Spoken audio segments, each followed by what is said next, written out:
The following podcast is recorded and produced by Emerge, a media creators co-op, in affiliation with the network at bicbp-radio.com.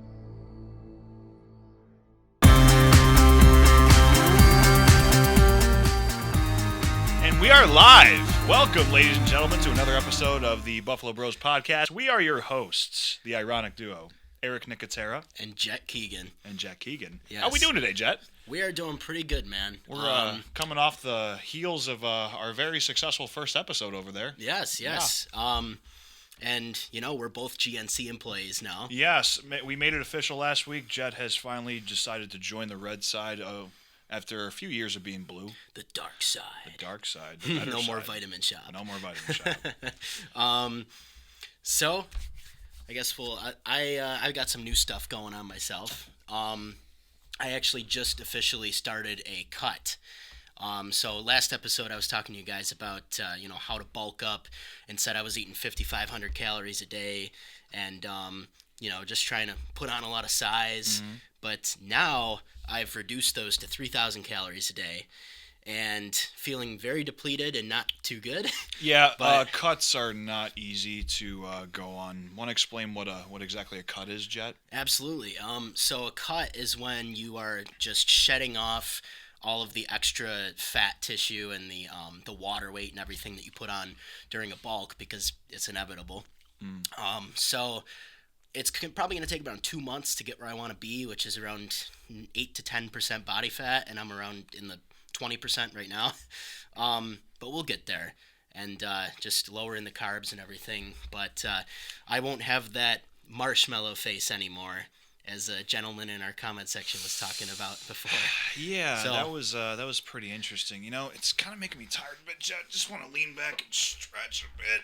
Don't want to look too unprofessional here, you know. I know. Just looking at our notes and stretching right now, but yeah.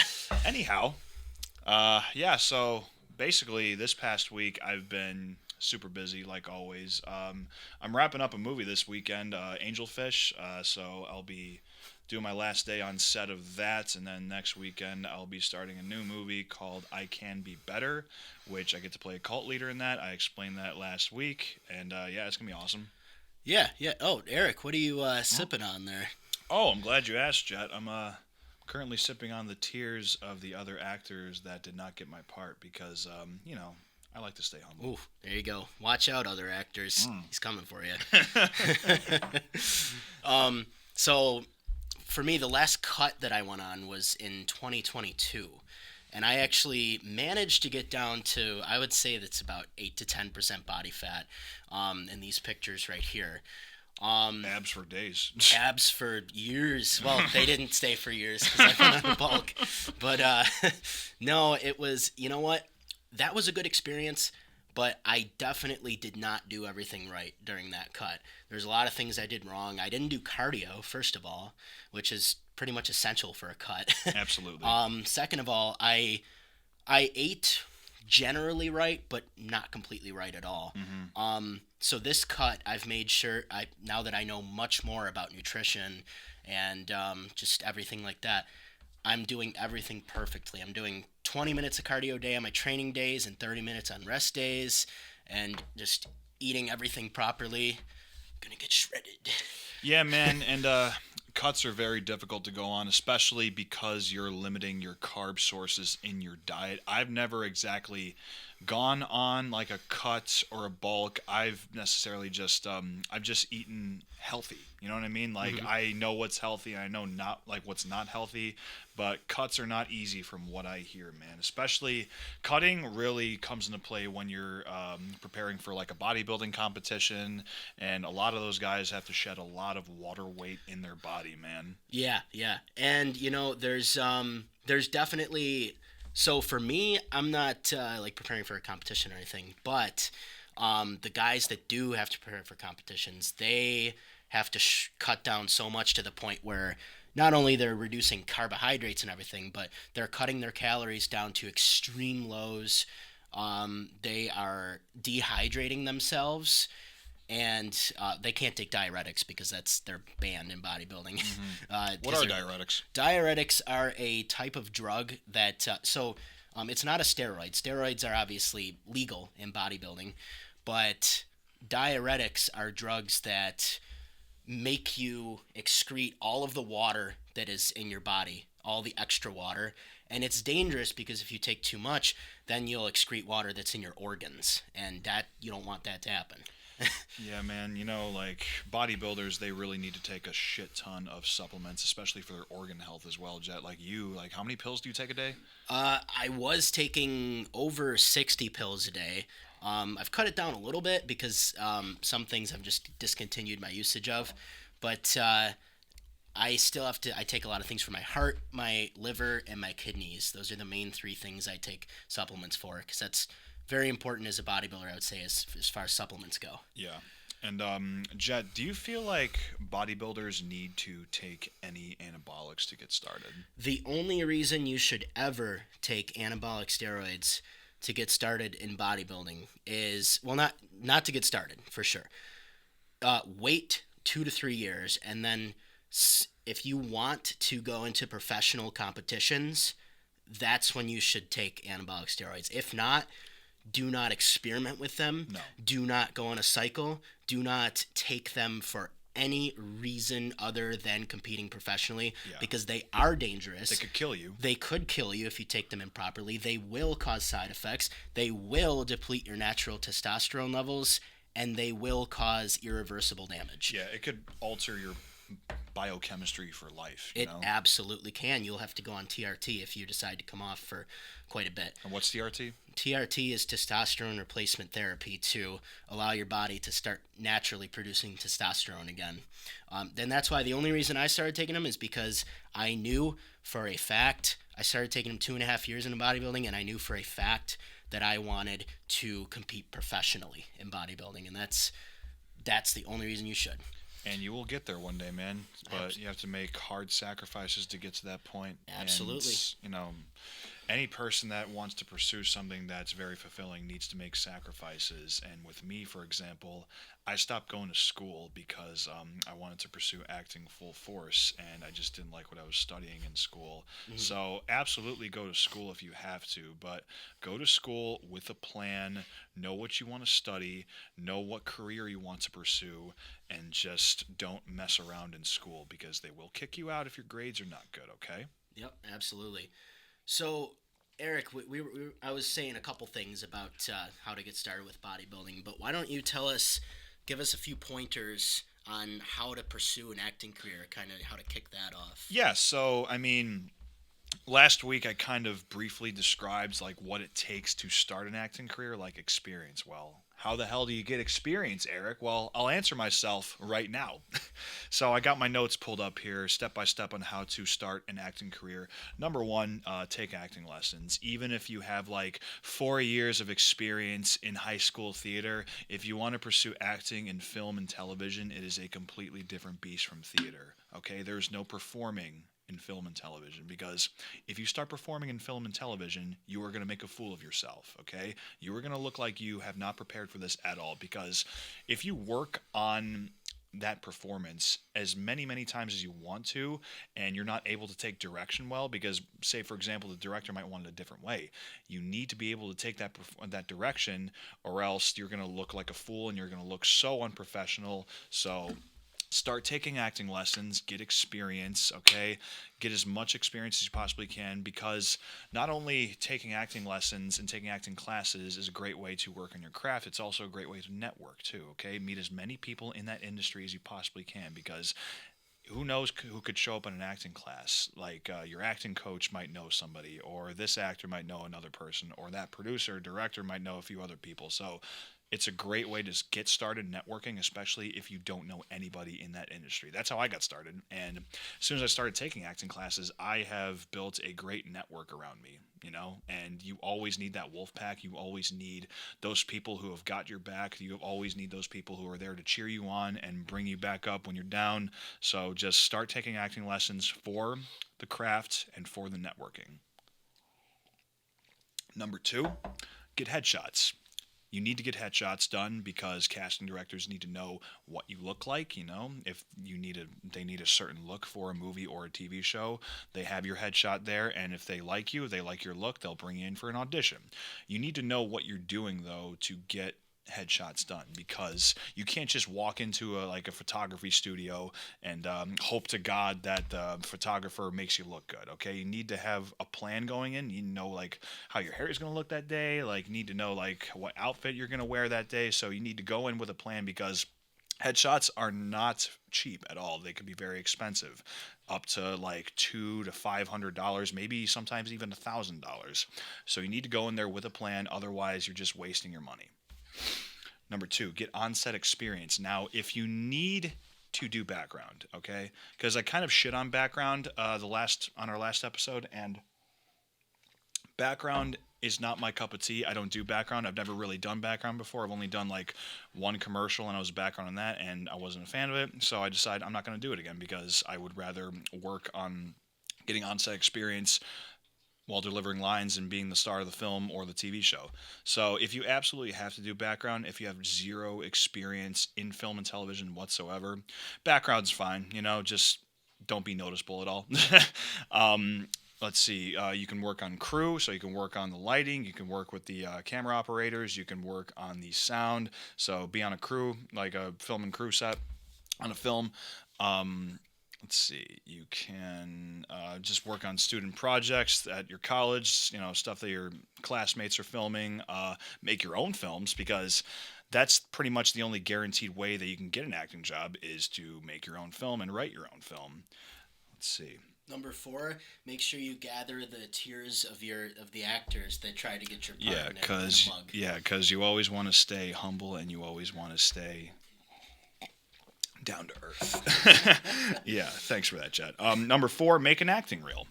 Make an acting reel. So casting directors need to know how you can act and what you sound like and what you look like on camera. Well, what if you don't have any footage of yourself on film, or what if you don't have any experience with acting?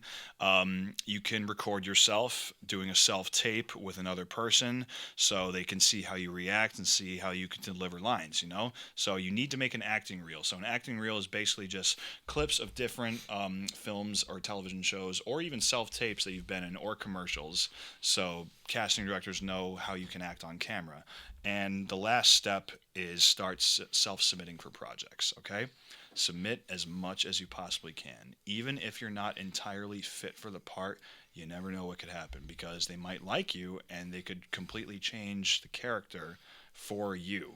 Okay? Start self-submitting. Don't have any doubt. Okay? Just start self-submitting. You never know what could happen. Just try as many times as you absolutely can, because one of those times out, even if you try 100,000 times, one of those times is bound to work out. Mm-hmm. I did a self-tape audition. Well, not a self-tape. I did an audition a couple weeks ago for a part that I wasn't even fit for, and I got a call back, and that was with an Emmy-winning writer and a BAFTA-winning director. So you never know. Hell yeah. Yeah. Now, Jett, I just explained some of the steps on what it takes to become an actor. What are some of the steps on what it takes to become a bodybuilder? So to become a bodybuilder, it's something that going into it, you will have to know for sure. Actually, hold on. Cut that. Okay. So to become a bodybuilder, there's definitely some things that you have to know beforehand going into it. First of all, you have to know how to train properly, because if you don't know how to train properly, chances are you're going to end up with some injuries. Mm-hmm. If you're throwing weight around and not knowing what to do, you're going to pull a muscle, you're going to, God forbid, tear a tendon. That'll set you back quite a bit. Mm-hmm. So what I'd recommend is just going onto YouTube and looking up some good YouTubers like Athlean X, or, just look at some... Chris Bumstead. He teaches some pretty good videos on form and everything. So just find some videos on form. You're not going to be perfect when you first start. It takes months and months, if not years, to develop a good mind-to-muscle connection, which is when you are able to perfectly utilize your muscles in every set. It's going to take quite a while. But second of all is you have to go into bodybuilding with a good understanding of what to eat to gain muscle. You got to know how much protein you're going to eat, how much carbohydrates, how much fats. Because if you're not eating properly, I'll say when I first started bodybuilding, I didn't know what I was eating. Yeah, no, he did not. He did not. I started bodybuilding because I just wanted to find something that I loved. And I wouldn't even say I started bodybuilding when I started. I would say it was more just lifting for fun, just to gain muscle. But I didn't know what to eat. I was eating cans of tuna, which is good, but then I was eating like bowls of spinach. Like I thought it was Popeye. You wanted to be Popeye over here. Popeye. Because that's Mr. Krabs, you stupid idiot. I don't know. Popeye sounds similar. This man over here, by the way, is not very intelligent when it comes to his film and television shows. I'm not going to say intelligent. He's just very inexperienced when it comes to watching film and television. I was not a Disney kid. I only watched one Disney movie. Yeah, I tried to test him on his Disney knowledge over here. What are some of the ones that you thought you knew, Jett? Man, at least I know the real names now, but back then I was like, I knew the Lion King. That's the one that I knew. Of course. But there's others. There are many others. Then I thought I got a lot of movies mixed up. I thought I knew the what was it, The Beast and the Frog or something? The Beast and the Frog. That was a classic. My other favorite is Bambo. Bambo, yeah, Bambo. I got those two mixed up. But you know what? Once I learned, then I adjusted my vocabulary. I don't call him Bambo anymore. I call him Bambi. Have you seen any movies recently, Jett? Last night I watched Kung Fu Panda 1 and Kung Fu Panda 2. How were that? They were masterpieces, man. Of course they were amazing. Those are like some of the best movies in history. Yeah, sure. I saw the fourth one a couple days ago. It was all right. But So, Jett, going back into bodybuilding, what were some of the last steps that you need to take when it comes to bodybuilding? Yeah, so of course with nutrition, but after nutrition, we would say you got to know what to expect when you first start out. When you first start out, you're going to put on muscle relatively fast. You could put on 10 pounds in the first couple months of like pure muscle.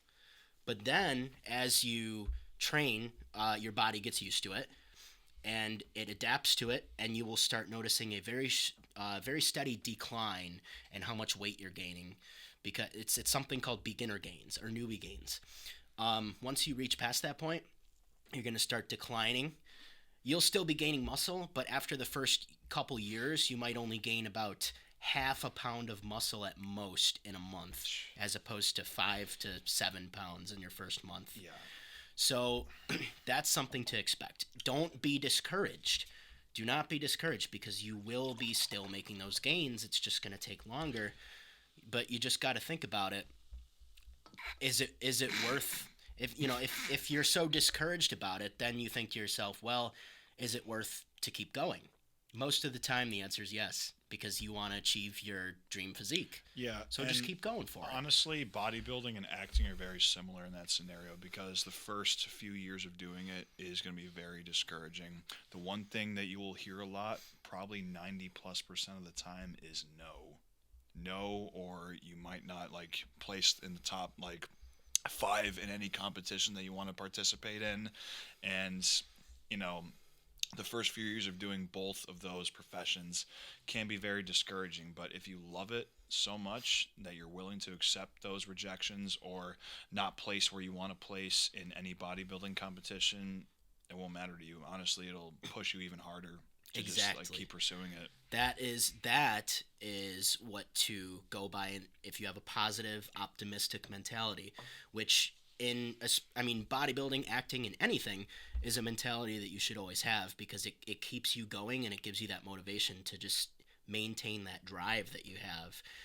When I was in high school, senior year I was big, but when I first started, I had I had not a good physique at all. And I was in the weight room lifting improperly. And, a lot of people laughed at me. A lot of people that were bigger than me or even the same size, they laughed at me and they said, "What are you doing, man? You're not going to be huge." Because I always told people, I want to be huge someday. I want to be as big as Bradley Martin, as my inspiration at the time. But I always told people I want to be jacked. And they said, dude, look, you're not going to be jacked. You're not going to be big. Like, you're doing everything wrong. It's not going to work for you. But then, as time goes on and you see that growth, you get bigger and bigger and bigger, then people will realize, oh, crap, that dude was right. Mm-hmm. Because he stuck with it, and he has that motivation. And compare myself from when I was 15 years old to now 21 years old, you guys can do the exact same thing if you really put your mind to it, stick with it, and maintain that positive outlook that I've always had. It's amazing to like look back on where you were before to versus where you are now, because the growth that you can make in like just a short amount of time is just mind-blowing. Like when I first started acting, I didn't know what I was doing, man. Like I thought I was just putting on a performance the entire time, and then, you know, just people were just looking at me weirdly. People thought, like, you know, what the hell is this kid doing here? Like, he has no experience at all. So, but, you know, everybody, like, was very nice about it and very accepting about it. But, you know, I still got a little criticism, like, basically just constructive criticism. Like, that's not how you do it. Like, when I started, like, at the acting studio that I'm at right now, ALC Acting Studio, probably one of the worst performances of my entire life was when I did a one-on-one scene with another actor in the classroom, and he basically told me that sucked and you need to be better. And I got right to work. I started working on it. I took the rejection, and now I've gotten better as like in a span of just a few months. You know what I mean? Exactly. You're always going to get that criticism when you're first starting out, whether it be constructive or just plain out nasty. But always take criticism as constructive when you're first starting out, you know, and just use, even if it's nasty criticism, use that as something to just fuel your drive and say, hey, I'm going to prove this guy wrong. He doesn't know what he's saying about me. Yeah. Like he's picking on the wrong person. He's going to see me achieve my goals, and then he's going to be like, wow, I wish I could have achieved my own goals. But, you know, be humble about it. Yeah. No, I mean, obviously this is just a joke for the purpose of the show. Yeah, I hope nobody takes me seriously when I do that. yeah. But really, it is always important to be humble. You know, not once have I ever gone out in public and you know, said, oh, I can bench this. Oh, I can curl these dumbbells. Oh, no. You just gotta, especially, and you'll, like at first you may be like, look at how much muscle I'm gaining. I'm great. But over time you just learn that it's such a difficult process. Yeah. That it's worth being humble over. No matter what you're doing, you always have to find that gray line of right. being confident, but also not being egotistical. Right. Or right. cocky. Having an ego will absolutely destroy you. It will bring you down more than anything else can. So you just always have to remain humble. And again, if any of you guys are just starting out and want to pursue a bodybuilding career of any kind, I do offer personalized training programs on my Instagram. So definitely feel free to send me a DM on Instagram, because I will be more than happy to help any of you. Yeah, look at that. Wow, our names are right there. You can just hit our names in the link and go follow either one of us, because of course. We're always promoting ourselves. Of course. We'd be happy to help you guys. And another thing is, I do have a sponsorship too. What? So no way, Jett. I do. So if any of you guys are looking for products that are going to help with your growth, of course they're not going to prove that you're going to grow, but they will definitely help. No, you're going to gain 10 pounds of muscle instantly just by taking Redcon 1. Of course. You're going to explode and become Mr. Olympia by this year. Chris Bumstead will be looking up to you. Right. But no, for real, Redcon is a great brand. It's a solid brand. A lot of options with Redcon. They have great animal-based protein powder. It's the MRE Light. Today, I bought the banana nut flavor. Banana nut flavor. And this one is actually really good. What? There's a nut joke in there somewhere, but I'm trying to find it. Yeah. This one actually tastes like banana bread. Not exactly like banana bread, but it does have that banana bread flavor to it. Man, oh man. Then we've got the Total War pre-workout. It is a solid, high-quality pre-workout. This one is sour gummy bear flavored. I actually do enjoy the gummy bear flavor. It's pretty good. Can't go wrong with gummy bear. Last but not least, we've got the Canteen, which is an electrolyte powder by Redcon. And actually, I have a Helomix bottle right here. Not sponsored by Helomix. Maybe yet. someday. But I've got a Helomix bottle here today with Canteen in it. And tastes pretty good. And the reason why I'm drinking this is because I'm on a cut. And I'm not getting enough sodium in my diet because all my food is extremely clean. So electrolytes, obviously sodium is an electrolyte, as well as magnesium, potassium, and chloride. And this is just a source for me to get my electrolytes because I noticed I was starting to get muscle cramps. So this is good for getting my electrolytes in that I need on a cut. Wow. Those were a lot of goodies that you just showed off, Jett. I might have to go buy some Redcon 1 right after the show. You should. You should use Honestly. code JKeegan for 20% off of your order. Jay Keegan. I'm going to go type that on my phone right now. Not on camera, obviously. But. Yeah. Yeah. But, guys, again, thank you. And feel free to shop around on redcon1.com. Where can you find Redcon 1? The link in my bio on my Instagram. Or you could just go to redcon1.com and then apply that coupon code JKeegan for 20% off. There you go. There you go. Oh, yeah. So, Eric, I think I've pretty much summed up getting into bodybuilding. Mm-hmm. We should talk about our biggest inspirations for acting in bodybuilding. So tell me, what are three of your favorite actors and who inspired you the most out of those actors? 3 favorite actors. It's like, honestly, those change night and day for me, especially with like actors or like movies. But 3 that I can name off the top of my head. I'd probably have to start with Leonardo DiCaprio. Obviously, Leo, he's a superstar. I mean, you look at Leonardo DiCaprio and you think that is one of the greatest actors of our time, if not of all time. You just think of Leo the celebrity. You think of some of the movies that he's been in. My favorite movie of his probably has to be The Wolf of Wall Street. That's where I really first saw Leo act really for the first time, because I knew who Leonardo DiCaprio was because of his fame and his status. But when I first got into film and television, when I was really, really young. I probably shouldn't have watched this at this age, but I watched it when I was like 13 years old because, you know, there's a lot of nudity and cursing in that movie.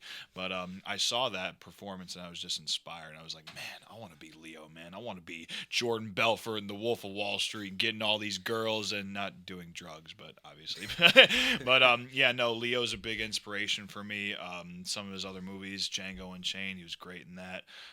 Titanic, obviously. Recently, he was in Killers of the Flower Moon. That was a great movie. He's worked a lot with Martin Scorsese, who's my favorite director ever. He directed Goodfellas. He directed frickin' Casino. He directed Taxi Driver. A bunch of classic films. Another actor that I was really inspired by was Jack Nicholson. Jack Nicholson, he's an icon. He doesn't act anymore. He's retired. He's been retired for a long time. People ask if he's going to come out of retirement, and he just straight up says no because he's like almost 90. Because he loves it. Yeah, right. Yeah, no, but no, of course he loves acting, but he's just too old now.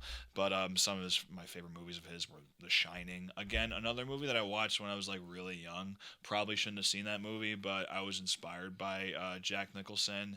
I'm like, man, I want to be a villain one day. You know, I saw Jack and I saw like that performance of his. He was just phenomenal in The Shining. I'm like, man, I want to play a villain in a movie one day. I want to be in a horror movie one day. That would be sick. Another actor that I'm very, very inspired by, kind of grew up with, was Bryan Cranston. Bryan Cranston, famous for Breaking Bad, famous for Malcolm in the Middle, famous for films like Drive and a few other movies, Argo, but mainly Breaking Bad and Malcolm in the Middle, because I grew up watching him on Malcolm in the Middle. He was just so funny, very goofy, very over the top. But then when you see him in a film, a TV show like Breaking Bad, where it's just completely night and day, it just shows the range that he has as an actor. I really look up to Bryan Cranston because because he gives a lot of great advice, especially towards actors just starting out in the film and television industry. There's one thing that he always likes to say, and I carry that with me whenever I go into any audition. You are there to do your job. You're not there to book a job. You are not guaranteed anything. Okay, just because you may look the part, just because you put so much work into your audition, it may not even matter in the end, you know? Acting is all about patience, and it could also be about disappointment, you know? But I look at auditioning as the main job for acting. Like, if you book the job, cool, that's awesome, but our main job is to audition, and like what Bryan Cranston says, you know, you're there to do a job, not to book a job. Absolutely, and that's a very powerful quote, and one that you can learn a lot from as an actor, and learn a lot about ego versus hard work as an actor, for sure. Now, Jett, who are some of your favorite bodybuilders? Some of my favorite bodybuilders, I would say my number one favorite bodybuilder is absolutely, without a doubt, Dorian Yates. Bodybuilder from the 90s. I talked about him a little bit on our first episode, but Dorian Yates was an extraordinarily hard-working bodybuilder. And you can tell by the way his physique looks in these pictures, that graininess, that muscle density, and looks like he's about 3 to 4% body fat in these pictures. Absolutely incredible. His training style was out of this world, how hard he trained. He owned his own gym with somebody else, and he would go there with his training partner, and he would scream when he was training in pure pain, so loud that people on the streets would actually say they could hear Dorian Yates' screams echoing through the alleys. That sounds like fun. Yeah, but his gym was called The Dungeon. It was in, I think, Birmingham, England. And, he flew over to America, and he won 6 Olympia titles because he was just absolutely unbeatable. He was the Shadow. And he was called the Shadow because he would not show anybody his physique. He also looked pretty scary, too. Oh, he looked very scary. He had that Skeletor face when he was competing because of how shredded he got. But the reason he was called the Shadow is because he hid himself from the media, from other bodybuilders, everybody, for the entire year until competition day. And he blew everybody away every single time. He went in the show from 91 until 96. Absolutely incredible. 97, sorry. So my next favorite bodybuilder has to be Marcus Rule. Everybody knows Marcus Rule. He is the German giant, the mass monster. Arguably one of the hugest bodybuilders of all times. Jeez. In terms of just sheer size. His head looks so small compared to the rest of his body. It does. Especially in that picture. Looks like he has no neck, man. Exactly. His traps were up to his freaking ears, man. He was 280 pounds stage weight at 5'10", which is unheard of. And he had the biggest shoulders of all time in the bodybuilding industry. He just had the best genetics possible for building muscle. Not the most aesthetic genetics possible. I mean, he had a 38-inch waist when he was competing. So definitely not anything like Dorian Yates or anything. But just in terms of size, he blew everyone away, even Ronnie Coleman, when he stood next to him. That's how big this guy was. And Ronnie Coleman's no joke, man. Ronnie Coleman's probably the most famous bodybuilder that ever lived. Yeah, I think, him and Arnold, definitely. Yeah. But Ronnie Coleman, just the size of every muscle on his body was insane. But Marcus got him especially on the shoulders. But that's Marcus Rule. My last favorite bodybuilder, I would have to say, is Derek Lunsford. Derek Lunsford won the 2023 Olympia, and everybody was rooting for Hadi Choopan. The entire time, I knew in my head, I was like, Derek Lunsford's going to win. He's going to win. There's no way he doesn't, because he has that size and that shock factor. Mm-hmm. Hadi Choopan was leaner, but Derek, his back is just so wide that Hadi Choopan could hide behind him. It's ridiculous. So Derek Lunsford won the 2023 Olympia, and so he is the first bodybuilder in history to win a first place in the 212 Olympia and a first place in the Open Olympia. Yeah. A lot of your favorite bodybuilders, not a lot of people may know who they are, especially if they're not very familiar with bodybuilding. Like, he's not naming, oh, my favorite's Arnold, then Ronnie Coleman, and then Chris Bumstead. No, like, a lot of his favorite bodybuilders, yeah, like, you really have to be into bodybuilding to know who these guys are, and like, just goes to show that this man loves bodybuilding. He loves what he does, you know. Yeah, I base my favorites on principles, not by popularity. Yeah. Sure, Ronnie Coleman is extremely popular, but I personally, I mean, all these bodybuilders I'm about to mention, I respect 100%. They made an impact on the world, and they're absolutely amazing. But I don't like Ronnie Coleman as much as other people do, only because he is misleading and dishonest about certain things, such as his body fat. He said he was 0.33% body fat during competition. He ego lifts a lot, too. And he ego lifted. But anybody that knows body fat would know that that's just a sham, because you would be dead if you were 0.33% body fat. That you would be dipping into fat in your kidneys and you'd die. Arnold Schwarzenegger, he was amazing for his time. Obviously the biggest, most phenomenal bodybuilder of his era. But I've seen some videos on him, and his personality outside of bodybuilding wasn't the best back then. What are you talking about? They have a very nice personality. You better watch what you're saying, Jett. Yeah, I'm going to come for you. Well, Arnold's not actually in the studio. That was No, he is. You just don't know it yet. He will be one day. He might be here right now. Got to bring him on the Buffalo Bros podcast someday. Get to the podcast. Yeah, right. But anyways, Arnold, I've heard some bad stories about him in competition days, and there was a massive conspiracy with Arnold, and when he came back to win the 80 or 81 Olympia, I forgot which one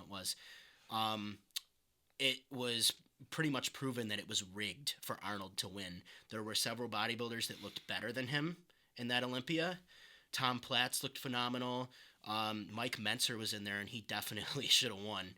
But that is the Olympia that made Mark Mentzer quit bodybuilding for good, because he was so pissed off at Arnold, that Olympia, that he quit bodybuilding forever because of Arnold.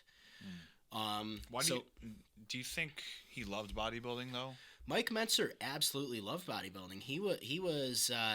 He trained so differently from everybody else. He had this very, very unique training style.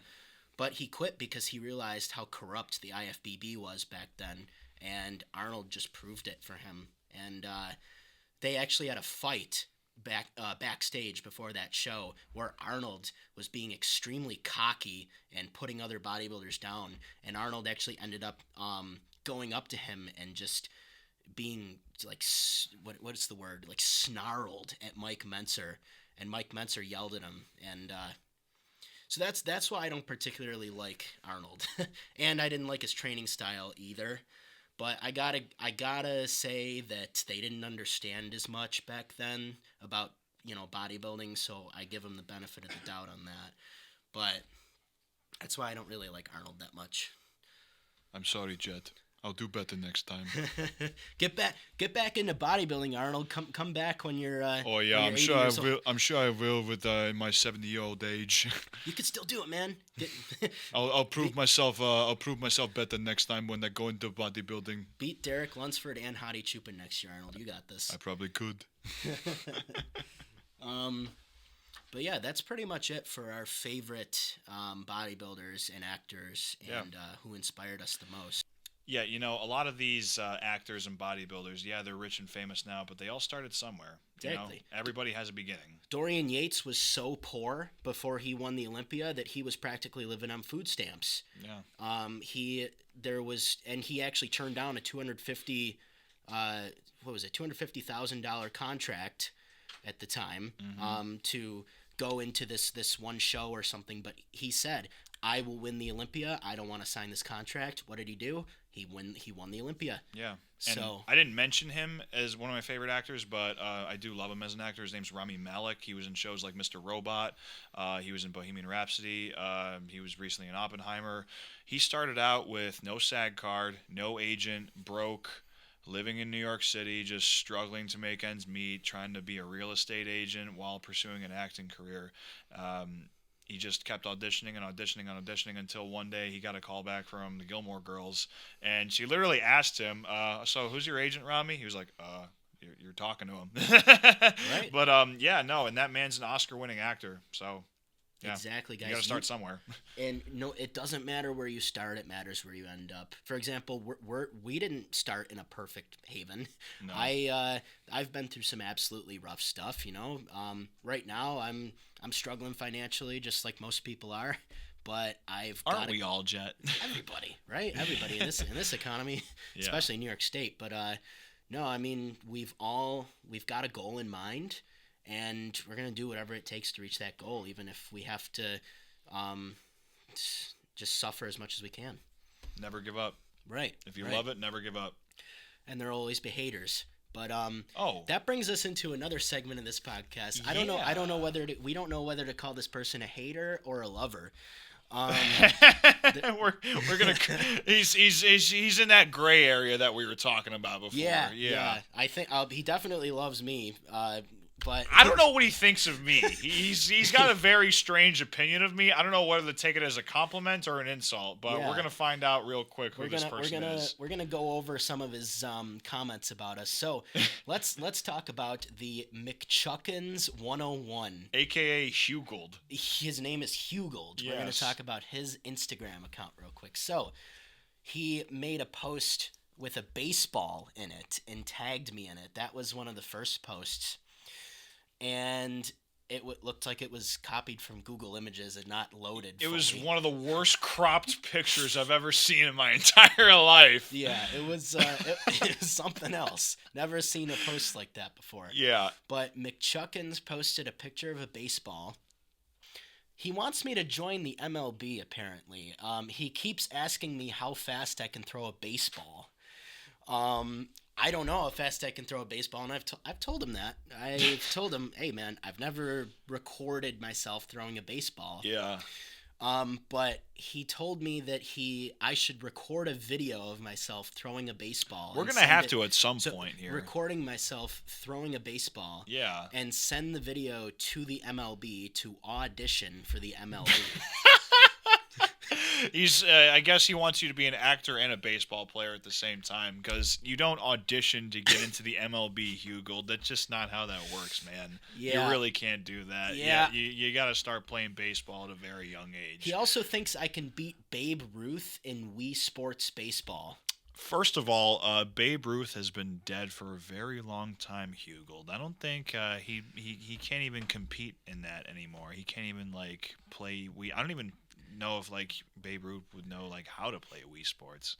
But second of all, why Wii Sports Baseball? Why not just regular baseball? Babe Ruth was a very accomplished baseball player. If I'm such a talented baseball pitcher, or whatever you think I am, then why wouldn't I be able to beat Babe Ruth in actual baseball versus Wii Sports Baseball? I mean, I don't get it. Said something about Eric. Do you remember? You want to just say what he said about you? Yeah, this one's a doozy. So he literally went onto my Instagram. I'm gonna move closer to the microphone here so I can, so the audience can really hear this story. So he went onto my Instagram and he went onto one of my highlight pages, my highlight posts, on my story and stuff like that. He saw a post that I made back in November where I played a character in a movie that was based in Victorian time, the 1800s, and the caption was "Going back to the 1800s" in this film. This dude thinks I actually went back in time to the 1800s, and he thinks I'm a time traveler, and he made a post regarding that, and he tagged me in it a few times, 3 times he tagged me, 3 times over and over again. Same with this man. He kept tagging him over and over again. And he asked me if I was an actor, spelled A-C-T-E-R. He doesn't know how to spell, too, apparently. Not that well. No, not at all. And he asked if I was an actor or a time traveler, and he said that I'm pretending to be in the 1800s and then I'm a liar.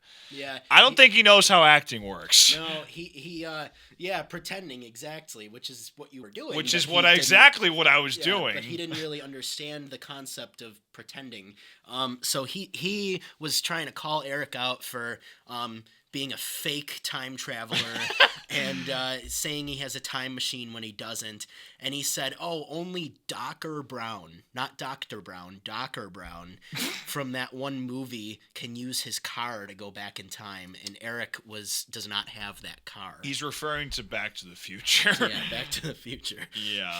But we're going to talk more about Huggold on a weekly basis here on the show. He always posts very, very interesting, and I say that very lightly. Well, no, you know what? It is interesting because you never know the type of content that Huggold is going to put out there. Huggold, yeah, it's a very interesting name. Yeah, Huggold. I wonder what his mom and dad thought of when they were, coming up with names for good old Huggold. I don't know.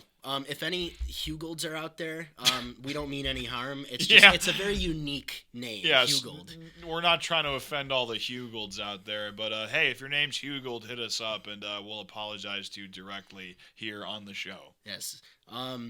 But let's report back next week with more news on Huggold.